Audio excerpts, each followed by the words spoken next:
ये लोग देश के अंदर मजहबी आधार पर देश के विभाजन की आधारशिला रखना चाहते हैं। विरासत जो बाप दादों की कमाई है उसका आधा ये लोग हड़प लेंगे। तत्कालीन केंद्रीय मंत्री पी चिदम्बरम बार बार विरासत टैक्स की बात कर चुके थे। आज वही बात तो सैम पित्रोदा कह रहे हैं। इसीलिए इन चीज़ों को लेकर के आज फिर से जनता जनार्दन को बार बार कहा जा रहा है कि वो कांग्रेस के इन मंसूबों पर समय रहते अपने वोट के माध्यम से पानी फेरने का काम करें। हमारी माताएं बहनें अपने लिए जेवर खरीदती हैं, उसको ये अपने अधिकार में ले लेंगे। विरासत जो बाप दादों की कमाई है उसका आधा ये लोग हड़प लेंगे। चुनाव में नॉन रिलेवेंट मुद्दे आ रहे हैं, मैं पूरी तरह सहमत नहीं हूं।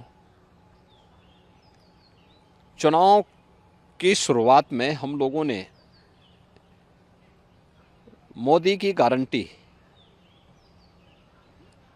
जो विकास, सुशासन और सुरक्षा से जुड़े हुए थे, इन्हीं मुद्दों को हम लोगों ने जनता जनार्दन के सामने रखा था और पहला चरण इसी दिशा में आगे बढ़ा था।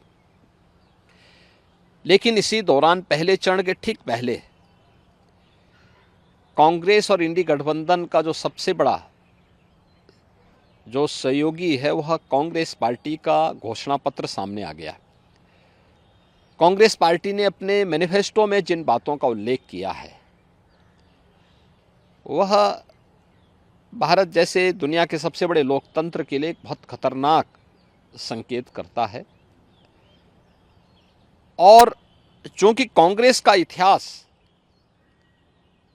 इस पूरे मामले में हमेशा संदिग्ध रहा है, तो स्वाभाविक रूप से ये मुद्दे प्रासंगिक हो जाते हैं।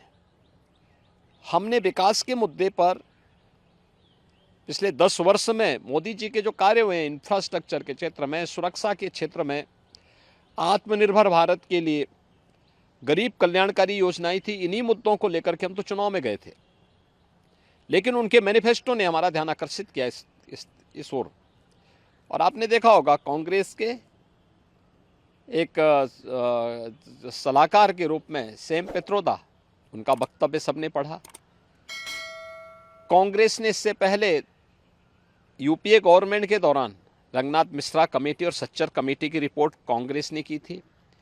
कर्नाटक में कांग्रेस नेतृत्व की सरकार है और कर्नाटक की कांग्रेस नेतृत्व की सरकार ने जिस तरीके से पिछड़े वर्ग के आरक्षण के लाभ में ज़बरदस्ती मुस्लिमों को घुसेड़ करके और उनके अधिकार में बंदरबांट करने और उसमें लूट करने की एक शुरुआत प्रारंभ की है, ये सभी संदेह पैदा करता है। एक दूसरा, जो विरासत टैक्स की बात कांग्रेस कर रही है,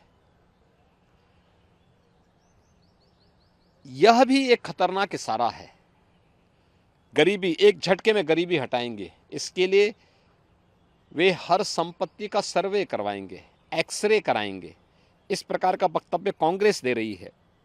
कांग्रेस का मैनिफेस्टो इस बात का उल्लेख कर रहा है और फिर उसके माध्यम से हर एक संपत्ति को ये लोग अपने कब्जे में लेकर के, यानी दोनों चीजें, एक तरफ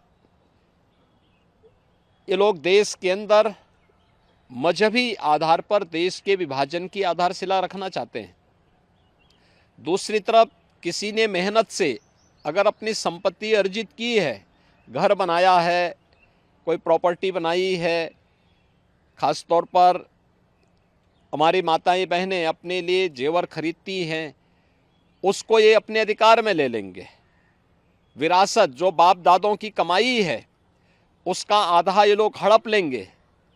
और तीसरा, व्यक्तिगत कानून, पर्सनल लॉ को पुनः लागू करने की बात, 3 तलाक की कुप्रथा को मोदी जी ने समाप्त किया, ये कहते हैं हम फिर से लागू करेंगे। यानी महिलाओं का इससे बड़ा अपमान हो ही नहीं सकता। तो स्वाभाविक रूप से इस देश का विभाजन जिन कारणों से हुआ था, अगर कोई राजनीतिक दल आज के दिन पर भी उन मुद्दों का उल्लेख करते हुए देश को उधर ले जाने का प्रयास करेगा तो उसका विरोध हर हाल में होगा। भारत के अंदर नक्सलवाद पूरी तरह समाप्ति की ओर है। अगर नक्सली और माओवादी प्रवृत्ति को फिर से भारत के अंदर पनपाने का प्रयास होगा, उसका पुरजोर विरोध होगा। भारतीय जनता पार्टी इसको कतई स्वीकार नहीं कर सकती। देश के अंदर यहाँ की जनता जनार्दन की संपत्ति पर, भ्रष्टाचारियों की संपत्तियों के खिलाफ कार्रवाई पहले से सरकार कर रही है। उनके एक एक पाई का हिसाब होगा। लेकिन एक कॉमन मैन को प्रताड़ित करने के लिए उसके खून पसीने की कमाई पर कोई डकैती डालने का प्रयास होगा, तो इसको भारतीय जनता पार्टी स्वीकार नहीं कर सकती है। और कांग्रेस और उसके सहयोगी दल देश की राजनीति का तालिबानीकरण करने के पर उतारू हो रखे हैं। देश के अंदर माओवादी दुष्प्रवृत्ति को जबरन थोपने का प्रयास कर रहे हैं और पर्सनल कानून के नाम पर देश की महिलाओं का अपमान करने का प्रयास कर रहे हैं और लोगों की संपत्ति पर जो इनकी कुदृष्टि लगी हुई है। इसलिए ये मुद्दे आए हैं जो आज के परिप्रेक्ष्य में रिलेवेंट हैं और इन मुद्दों को इसीलिए भारतीय जनता पार्टी पुरजोर तरीके से उठा करके जनता जनार्दन का ध्यान आकर्षित कर रही है कि सत्ता से लोग अभी कोसों दूर हैं। इनकी मानसिकता क्या है आपके प्रति, यह आप देख सकते हैं। और इसीलिए उस पर लगातार सरकार जो है, इस पर जो है लगातार भारतीय जनता पार्टी ध्यान आकर्षित कर रही है जनता जनार्दन का कि जागरूक हो जाओ। ये लोग जिस मंशा के साथ आ रहे हैं, इससे पहले कि इनके मंशा के अनुरूप इन लोगों को सफलता प्राप्त हो, इनके मंसूबों पर पानी फेरने का एक वक्त आपके पास है। आपका एक वोट देश की तस्वीर और तकदीर को बदलने में निर्णायक साबित होगी और वह आपने 2014 में किया था, क्योंकि 11, 12, 13 में तत्कालीन केंद्रीय मंत्री पी चिदम्बरम बार बार वरासत टैक्स की बात कर चुके थे। आज वही बात तो सैम पित्रोदा कह रहे हैं। इसीलिए इन चीज़ों को लेकर के आज फिर से जनता जनार्दन को बार बार कहा जा रहा है कि वो कांग्रेस के इन मंसूबों पर समय रहते अपने वोट के माध्यम से पानी फेरने का काम करें, अन्यथा यह गठबंधन देश के लिए भी, कॉमन मैन के लिए भी और आदि आबादी के लिए भी भयंकर खतरा पैदा कर सकता है।